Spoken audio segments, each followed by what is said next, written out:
Is it really networking if I'm reconnecting with people I already know? The answer is yes, it is. And it's actually the best place to start. I'm Greg. I'm the introverted networker. And I'm answering this question today because a lot of times I tell people to start with who they already know when they say they don't know where to start networking. So people will say, I would network, but I'm not really sure where to start or how to start or who to talk to.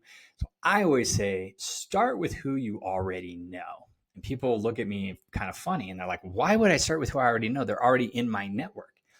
And the reason why I say this is because we know people in our lives from three main ways. Okay. And I'm actually going to start from the third way, which is random strangers. Ask yourself how many people in your circle of friends, your sphere of connections, the people you know in your community and your network are random strangers that you just met randomly because you were sitting like on a bus together or a train together or a plane together. You bumped into somebody on the street or you just at a restaurant and you met that person and you're still connected to them. How many of those are there? Probably not many. Okay. So there's not very many of those. The second way is introductions. So we get introduced to new people and they become people that we know and they become a part of our network or our community. The third way, and which is usually the first way, I'm kind of doing this in reverse in order, is what we call our proximity connections, what I call our proximity connections. And these are people that you've met in your life strictly because you were in the same space as them over a period of time, right? So not like a one-time random stranger event. There's somebody who you worked with, somebody who you went to school with, somebody you grew up with. I mean, think about your childhood, okay? Who were your friends in your childhood? They were not people you picked.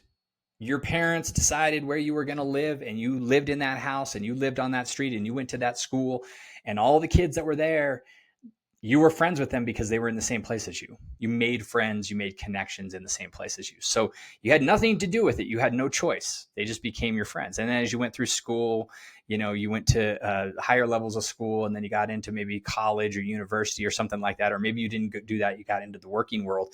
And who are the people you're connected with? The people that were in the same place. So all these things are like proximity connections. The people that you live with in your neighborhood now, your neighbors, those are people in your network.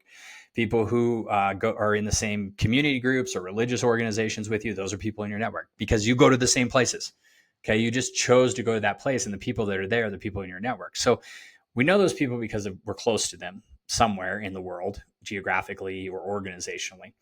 So those are the people you already know, in addition to the people you've been introduced to and your random strangers. But let's think about this. So you already have this network of people that you could go to and say, hey, who do you know that I should talk to? And then the people you already know, who are those proximity connections, are going to introduce you to new people. And then they're going to become a part of your community and your circle. And then you're going to get introduced to somebody new. Now, you could go to a networking event and meet a total stranger at a networking event, and they could be in your community, in your network. You could do that. And those would be random strangers. I would call them kind of random strangers because it was a one-time event. It's not like you're going to see them every day and start to develop a relationship. So that can happen. But I would say most of the people we know aren't random people we met at networking events. They're people that we get introduced to or who are around us because we see them every day in the place we go to work or school or something like that.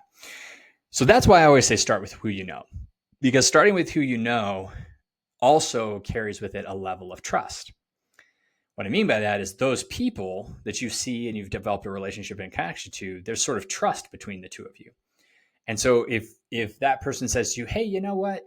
You have this interest. I know somebody else who has an interest like that. Let me introduce you to them.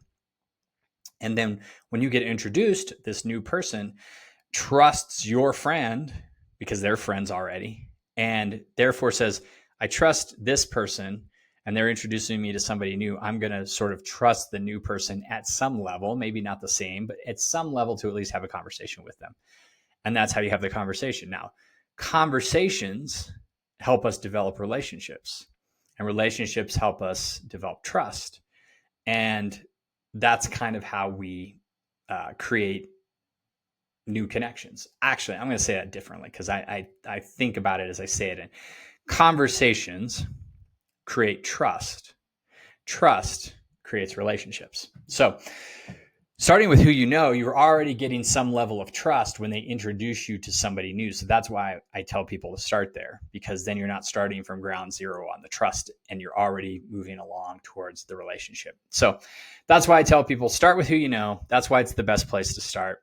So I'm going to add this to my list of, top 20 questions I get about networking. It's a playlist on YouTube. You can go follow the playlist so you'll always see the new ones I add. Will probably be more than 20 by the time I'm done with it.